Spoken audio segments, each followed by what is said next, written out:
इंसान जो है ये बड़ी फ्रिजाइल किस्म की ज़िंदगी गुजारता है। तन्हा दुनिया में आता है और फिर ये फैमिली की शक्ल में ज़िंदगी गुजारता है और फिर आहिस्ता आहिस्ता जो फैमिली होती है वो भी तितर बितर हो जाती है और फिर आखिर इंसान जो है वो जिस तरह तन्हा आता है वैसे ही तन्हा हो जाता है और फिर तन्हा रुखसत हो जाता है और फिर मिट्टी उसको खा जाती है। 25-30 साल का ये एक खेल है जिसमें एक घर बनता है, जिसमें बच्चे पलते हैं, उसके बाद वो घर जो है वो तितर बितर हो जाता है।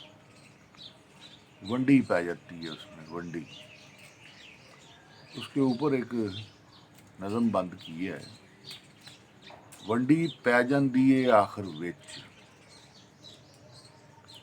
वंडी पै जांदी है आखिर विच, चाचा चाची लै जांदी है। वंडी पै जांदी है आखिर विच, चाचा चाची लै जांदी है, मामा मामी लै जांदी है। चाचा चाची लै जांदी है, मामा मामी लै जांदी है, फुफी फुफा लै जांदा है, फुफी फुफा लै जांदा है, खाला खालू लै जांदा है, पुत्तर नूंह लै जांदी है, पुत्तर नूंह लै जांदी है, धी दामाद लै जांदा है। जी नूं मिट्टी खा जांदी है। जी से यहाँ मुराद है बैटर हाफ, स्पाउस।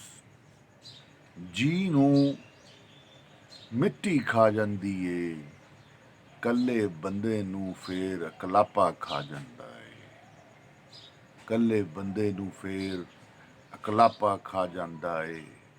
बस जिंदगी घुम चक्कर है, बंदा कल्ला रह जांदा है, बंदा कल्ला रह जांदा है ते बाद विचों मिट्टी ओनू भी खा जांदी है ते बाद विचों मिट्टी ओनू भी खा जांदी है।